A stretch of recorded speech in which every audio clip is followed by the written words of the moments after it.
take this opportunity to welcome Mr. Suresh Darshan, President of Success Institution. I welcome you, sir.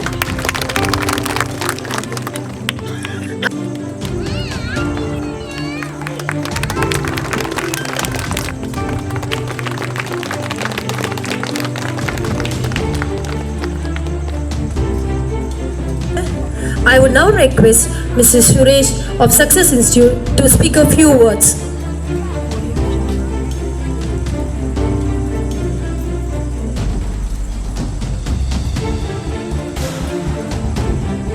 இந்த பீம்காஸ்ட் பள்ளியின் ஆண்டு விழாவுக்கு வருகை புரிந்திருக்கும் டிஎஸ்பி மணி சார் அவர்களுக்கும், கிருஷ்ணராஜ் சார் அவர்களுக்கும் மற்றும் பழனிவேல் சார் அவர்களுக்கும், லக்ஷ்மி பிரபா மேடம் அவர்களுக்கும், பெற்றோர்களுக்கும், என் அன்பு மாணவ செல்வர்களுக்கும், ஆசிரியர்களுக்கும் என் இனிய மாலை வணக்கம். ரொம்ப நேரம் எடுத்துக்க மாட்டேன். என் அழகான பர்ஃபார்மன்ஸ் எல்லாம் பார்க்க போகிறோம். அதுக்காக தான் பேரண்ட்ஸ் வந்து வெயிட் பண்ணிட்டு இருக்கீங்கன்னு எனக்கு தெரியும். என்னை விட ஏஜ்லையும் படிப்புலையும் அனுபவத்துலையும் ரொம்ப பேர் இங்கே பெரியவங்க முன்னாடி உட்காந்துருக்கலாம். இருந்தாலும் எனக்கு தெரிஞ்ச சில விஷயங்களை மட்டும் ஒரு 5 நிமிஷம் ஷேர் பண்ணிக்கிறேங்க. முதல்ல வந்துருங்க, குழந்தைங்களா வளர்த்துறதே வந்து ஒரு மிகப்பெரிய கலை தான். என்ன கேட்டிங்கன்னா, குழந்தைங்கள்லாம் வந்து களிமணி மாதிரி தான். அதில் வந்துட்டுங்க செல்லங்கிற தண்ணி அதிகமாக ஊற்றிட்டாலும் ரொம்ப கொலன்னு ஆயிரும், கண்டிப்புங்கிற மண் அதிகமாக போயிட்டாலும் ரொம்ப இறுக்கமாக ஆயிரும். ஸோ 2 சரி சமமாக ஊற்றி 2ஐயும் கரெக்டாக மிக்ஸ் பண்ணால் மட்டும்தான் நல்ல உருவம் கிடைக்கும். அது வந்து பச்சையாக இருக்கும்போது எப்போ வேணால் ஏமாற்றங்கிற மலையில் நனைஞ்சோ இல்லை அறியாமைங்கிற வெயிலில் காஞ்சோ உடஞ்சி போக வாய்ப்பு இருக்குது. அதனால தான் வந்து படிப்புங்கிற விறகை போட்டு ஆசிரியர்கள் வந்து அவங்களே தீயாக இருந்து ஸோ தீ மூட்டி அவங்கள வந்து உருவமாக வந்து நாளைக்கு வெயிலையும் மழையிலையும் நனைஞ்சிராமையும் உடஞ்சிராமையும் பார்த்துக்கிறாங்கன்னு சொல்லி நான் முழுசாக நம்புகிறேன். குழந்தைங்களை வந்து முதல்ல வந்து நீ அம்மா பொண்ணா அப்பா பொண்ணா, அப்பா பையனா அம்மா பையனா சொல்லி கேட்குறத வந்து முடிஞ்ச அளவுக்கு வந்துட்டு தவிர்த்துருங்க. உனக்கு அப்பா பிடிக்குமா அம்மா பிடிக்குமா, இந்த கேள்விகளெல்லாம் வந்து கேட்டாலே எனக்கு அப்பா அம்மா பொண்ணு தான், அப்பா அம்மா தான் பிடிக்கும் அப்படின்னு சொல்லி சொல்கிற மாதிரி நீங்கள் வளர்த்துங்க. பையன் என்ன தப்பு செஞ்சாலும், ஒரு சாப்பிடாமல் இருந்துட்டாலோ ஒரு கேம் விளையாண்டுட்டு இருந்தாலோ அப்பா வந்து திட்டும்போது அம்மாக்கள் வந்து கொஞ்சம் அமைதியாக இருந்துக்கிட்டால், அவங்க குறுக்க போகாமல் இருந்துக்கிட்டாலே மிக நல்லதுன்னு நான் நினைக்கிறேன். பொண்ணுங்கள்லாம் தப்பு செஞ்சுட்டாலோ, ஏதாவது தேவையில்லாத பேசிட்டாலோ, இல்லை ட்ரெஸ்ஸு வந்து உனக்கு இது நல்லா இல்லை தங்கம் அப்படின்னு சொல்லிட்டு அம்மா சொல்லும்போது அப்பாக்கள் வந்துட்டு பொண்ணுங்களுக்கு சப்போர்ட் பண்ணாமல் இருந்துட்டு, ஆமாம் நானே சொல்லணும்னு நினச்ச தங்கம், இதெல்லாம் அம்மா சொல்கிறது கரெக்ட் தான் சொல்லிட்டு அப்பா வந்து குழந்தைங்களுக்கு இந்த மாதிரி எடுத்து சொல்லிட்டா கரெக்டாக இருக்கும்னு நான் நம்புகிறேன். அம்மா தானே திட்டா பரவாயில்ல வா தங்கம் நான் பார்த்துக்கலாம், அப்பா மொபைலை கொடுக்குறவான்னு சொல்லி அப்பா கெடுக்கிறதும், அம்மா திட்டும்போது அப்பா கெடுக்கிறதும், அப்பா திட்டும்போது அம்மா கெடுக்கிறதும், ஸோ அதை வந்து அவாய்ட் பண்ணிட்டா நல்லாயிருக்கும். கணவன் மனைவி இடையே இருக்கிற பிரச்சனைகளை வந்து அப்பா அம்மாவுக்கு இடையே கொண்டு வராதீங்கன்னு நான் சொல்ல வரேன். என்னன்னு சொல்லி உங்களுக்கு புரிஞ்சிருக்கும்னு நினைக்கிறேன். சின்ன சின்ன மிஸ் அண்டர்ஸ்டாண்டிங் சண்டைகள்லாம் வந்துட்டு வரது எல்லாம் சகஜம் தான் எல்லா வீட்லையும். அது வந்து நம்ம குழந்தைங்க முன்னாடி வந்து காட்டிக்காமல் இருக்கிறது வந்து மிகப்பெரிய விஷயமா நான் நம்புகிறேன். ஏன்னா நம்ம வந்து சண்டை பிடிக்கும் போது நம்ம ஏதாவது அன்வான்டாக ஏதோ தெரிஞ்சோ தெரியாமலோ சில வார்த்தைகள் எல்லாம் வந்து நம்ம தெரியாமல் விட்டுருவோம். அதை வந்து குழந்தைகள் வந்து கேட்டு திருப்பி அதவே பேசக்கூடிய வாய்ப்புகள் மிக அதிகம். நல்லா புரிஞ்சுக்குங்க, குழந்தைங்க வந்து கெட்ட வார்த்தைகள் பேச மாட்டாங்க, கேட்ட வார்த்தைகள் தான் பேசுவாங்க. ஸோ வந்து அதை நீங்கள் ட்ரை பண்ணி அதை நீங்கள் அவாய்ட் பண்ணிக்க விரும்பலாம். ஏன்னா முடிஞ்ச அளவுக்கு நீங்கள் வந்து தேவையில்லாத வாங்கி தரது, இந்த மாதிரி video games, mobile phones, guns, dals அந்த மாதிரியெல்லாம் வாங்கி தராமல் ஏதாவது பர்த்டே கிஃப்ட்டாக குழந்தை எதாவது கேட்டுச்சுன்னா ஏபிசிடி ஃபிட் பண்ணுற மாதிரி ஆல்ஃபபெட்ஸ் எல்லாம் இந்த 1 2 3 ஃபிட் பண்ணுற மாதிரி அசெண்டிங் ஆர்டர் டிசெண்டிங் ஆர்டரில், அப்புறம் வந்து இந்த கலர்ஸ் எல்லாம் மேட்ச் பண்ணுற மாதிரி, அப்புறம் காசு சேர்த்து வைக்கிற இந்த உண்டியல், இந்த மாதிரியெல்லாம் நீங்கள் வந்து கிஃப்ட் பண்ணலான்னு சொல்லி நான் நினைக்கிறேங்க. தயவுசெய்து வந்து தப்பு பண்ணிட்டா வந்து பெருமைப்படாதீங்க. ரொம்ப குழந்தைங்களோட அப்பா அம்மா வந்துட்டுங்க என் பையன் அப்படி தான், என் பையன் ஐயோ என் பொண்ணு இப்படி தான் சொல்லிட்டு ரொம்ப பேர் பண்ணுற தப்பை கூட பெருமையாக நினச்சிக்கிறாங்க. நான் வந்து லாஸ்ட் இயர் ஒரு வருஷம் இருக்கும் யாசிகா, நான் எங்கள் ஸ்கூல்லேயே ஒரு குழந்தை யாஷிகான்னு ஒரு குழந்தை படிக்குதுங்க. என் மேரேஜ் இன்விடேஷன் கொடுக்க போயிருக்கேன். அவங்க அம்மா வந்துட்டு யாஷிகாவோட அம்மா சொல்கிறாங்க, எப்போ பார்த்தாலும் என் குழந்தை அப்படி தான் சார், சாப்பிட்றதே இல்லை, எது கொடுத்தாலும் வேண்டாம்னு சொல்கிறது, ரொம்ப பிடிவாங்க, ரொம்ப ஆடம், எது கொடுத்தாலும் சாப்பிடவே மாட்டேங்கிறா, இந்தா சாப்பிடுன்னு சொல்லி பிளேட்டை கொடுக்குறாங்க. அப்படி சொல்லிட்டு கொடுத்தா சாப்பிடுமா? ஸோ வந்து முடிஞ்ச அளவுக்கு சில விஷயங்களை வந்து பாசிட்டிவாக சொல்ல போலங்க. பாசிட்டிவாக சொன்னீங்கன்னா அது வந்து நல்லதொரு வித்தியாசத்தை கொடுக்குன்னு சொல்லி நம்புகிறேன். அப்புறம் சில அப்பாக்கள்லாம் வந்துட்டு என்னோட ஃப்ரெண்டு ஒருத்தர் இருக்கார் அசோக்னு சொல்லிட்டு, அவர் எப்பவுமே தன்னோட ஆக்டிவாக அவங்க குழந்தைய முன்னாடி உட்கார வச்சுட்டு அப்படியே ரவுண்ட்ஸ் வந்துட்டே இருப்பார். அவர் ஃப்ரெண்ட் எல்லாம் யாராவது பார்த்தாங்க, மாமாவை போடா சொல்லி வாடா சொல்லி அப்படி சொல்லி, அது வந்து பெருமையே கிடையாதுங்க. நாளைக்கு அவனையே சொல்லும் போடாங்க. ஸோ வந்துட்டு அதையெல்லாம் வந்துட்டு என்னதான் தப்பு பண்ணாலும் தப்புன்னா தப்புன்னு சொல்லி குழந்தைங்களுக்கு புரிய வைங்க. சில குழந்தைங்களோட அம்மா அப்பாக்கெல்லாம் வந்துட்டு என் குழந்தை வந்து 6 மாதத்துலேயே செல்ஃபோன் பார்க்கும், 6 மாதத்துலேயே யூடியூப் நோண்டும், 6 மாதத்துலேயே வீடியோ காட்டும், அதெல்லாம் பெருமையே கிடையாதுங்க. அப்புறம் 4 வருஷத்தில் கண்ணாடி மாட்டணும், அந்த அளவுக்கு வந்து ஆயிரும். ஸோ அதை வந்து முடிஞ்ச அளவுக்கு தவிர்த்துருங்க. உங்கள் குழந்தைங்களோட கையில் செல்ஃபோன் இல்லைன்னா அவங்களோட கையில் தான் எதிர்காலம் இருக்குதுன்னு சொல்லி நான் நம்புகிறேங்க. முதல்ல வந்துட்டு அப்புறம் நோன்னா நோன்னு சொல்லுங்கள். நோன்னா நோன்னு சொல்ல மாட்டேன், எஸ்ன்னு தான் சொல்லுவேன் அப்படின்னா பிற்காலத்தில் உங்களுக்கு பிடிக்காத விஷயத்துக்கெல்லாம் நீங்கள் எஸ் சொல்ல வேண்டியதாக வந்துடும். ஸோ வந்து நோன்னா நோன்னு சொல்லுங்கள். நான் செல்லங்காட்டி வளர்த்துறேன் அப்படின்னா அது ரொம்ப பேத்துக்கு இது தெரிய மாட்டேங்குது. அன்புக்கும் செல்லத்துக்குள்ள வித்தியாசம்.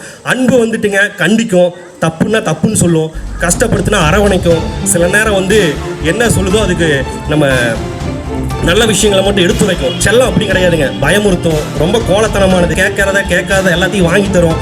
அதுக்கு அன்புன்னு அதே பேர் வைக்கும். ஸோ வந்து அன்புக்கும் செல்லத்துக்கும் அப்பா அம்மா தயவு செஞ்சு வித்தியாசத்தை வந்து நீங்கள் புரிஞ்சுக்கணும். நெக்ஸ்ட்டு வந்து தயவு செய்து டைம் ஸ்பெண்ட் பண்ணுங்க குழந்தைங்கிட்ட. என்னதான் நீங்கள் ஏசி கிளாஸ் ரூமில் இருக்கிற ஸ்கூலில் படிக்க வச்சாலும் சரி, ஏசி வேன் இருக்கு சுரேஷ் அதுலேயே அனுப்பி வச்சாலும் சரி, நீங்கள் ஸ்விம்மிங் பூல் இருக்கிற ஸ்கூலில் படிக்க வச்சாலும் சரி, ஒரு 10-15 நிமிஷம் ஒவ்வொரு ஸ்கூலில் என்ன நடக்குதுன்னு சொல்லி ஃபஸ்ட்டு கேளுங்க. ஒவ்வொரு அப்பா அம்மாவும் வந்துட்டு குழந்தைங்கிட்ட டைம் ஸ்பெண்ட் பண்ணுறது வந்து ரொம்ப ரொம்ப ரொம்ப ரொம்ப முக்கியங்க. ஸ்கூலில் என்ன நடந்துச்சுன்னு சொல்லி கேட்டுட்டு அம்மாக்கள் வந்துட்டு சொல்லுத்தவங்க இன்னைக்கு என்ன பண்ணீங்கன்னு கேட்டுட்டு கரண்டி தூக்கி கிச்சனுக்குள்ளே போயிடாதீங்க. என்ன நடந்துச்சுன்னு சொல்லி அவன் பேசி முடிக்கிற வரைக்கும் தயவு செஞ்சு கேளுங்க. அப்பாக்களை பொறுத்த வரைக்கும் பிஸ்னஸ் பீப்புள்ஸ் வந்து சொல்லவே வேண்டாம். பிஸ்னஸ் பண்ணுற அப்பாக்களுக்கெல்லாம் ரொம்ப டென்ஷன் இருக்கும். அப்புறம் வேலை செய்கிற அப்பாக்களுக்கு வந்து டார்கெட் எல்லாம் இருக்கும் மந்த் எண்டில்.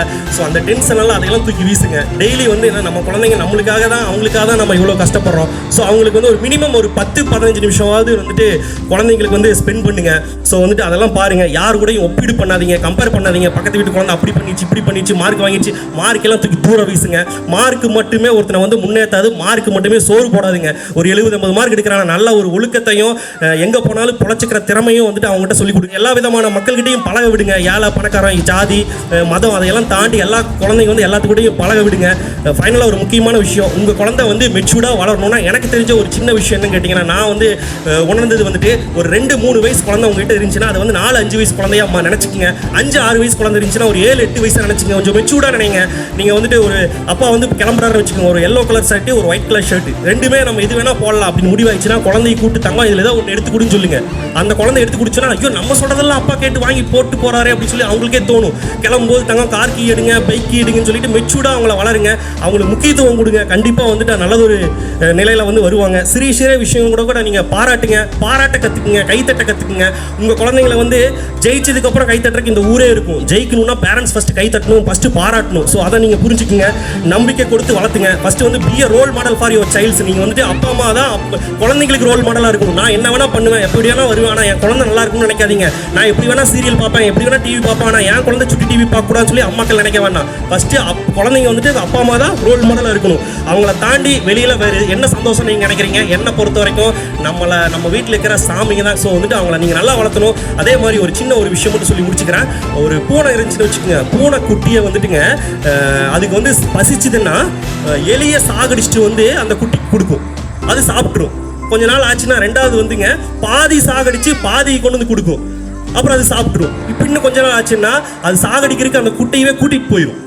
அப்புறம் இன்னும் கொஞ்ச நாள் ஆகி போச்சுன்னா நம்ம வந்து கொண்டு போய் விட்டுட்டு பெரிய அம்மா பூனைக்குட்டி வந்துடும், சின்ன பூனைக்குட்டியும் அதே வேட்டையாடி சாப்பிடும். ஸோ அந்த மாதிரி தான் நம்ம குழந்தைங்களை வளர்த்தணும். எப்போ பார்த்தாலும் தூக்கி இடுப்பில் வச்சுக்கிட்டு அப்படியே நீங்கள் குழந்தை பொத்தி வளர்த்துனீங்கன்னா அது பெருசாக இருக்காது. ஸோ எல்லாத்தையுமே அவங்களுக்கு சொல்லிக் கொடுத்து வளருங்க. ஒரு துறைமுகத்தில் வந்து கப்பல் நின்றுருக்கிறது பார்க்குறதுக்கு அழகாக தான் இருக்கும், ஆனால் கப்பலோட வேலை அது கிடையாதுங்க. கடலில் இறக்கி விடணும். அவன் தண்ணின்னு என்ன தெரியணும், கப்பலுக்கு கடலில் என்ன தெரியணும், அலன்னு என்ன தெரியணும், சூறாவளின்னு என்ன தெரியணும், அந்த பக்கம் இருக்கிற கரைன்னு என்ன தெரியணும். ஸோ அந்த மாதிரி பண்ணணும்னா நீங்கள் வந்து குழந்தைங்களை வந்து கரெக்டாக வளர்த்தணும். கடைசியாக ஒரு சின்ன விஷயம் மட்டும், முடிஞ்ச அளவுக்கு டிஎஸ்பி சார் மணி சாரோட வேலையை வந்து பாதியாக குறைக்கணும். என்னடா இது புதுசாக இருக்குது அப்படின்னு கேட்டிங்கன்னா அது வந்து ஒவ்வொருத்தரோட அப்பா அம்மா கையில் தான் இருக்குது.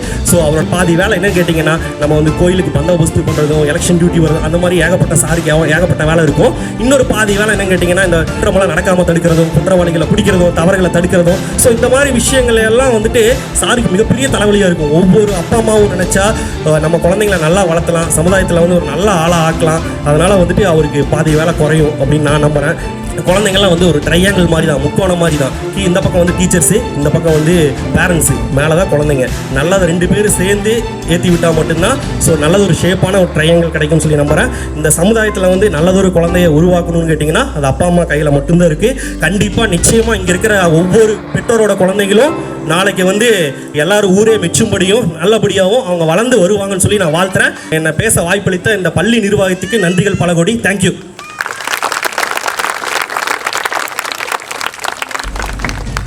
Thank you, sir. That was a really innovative speech.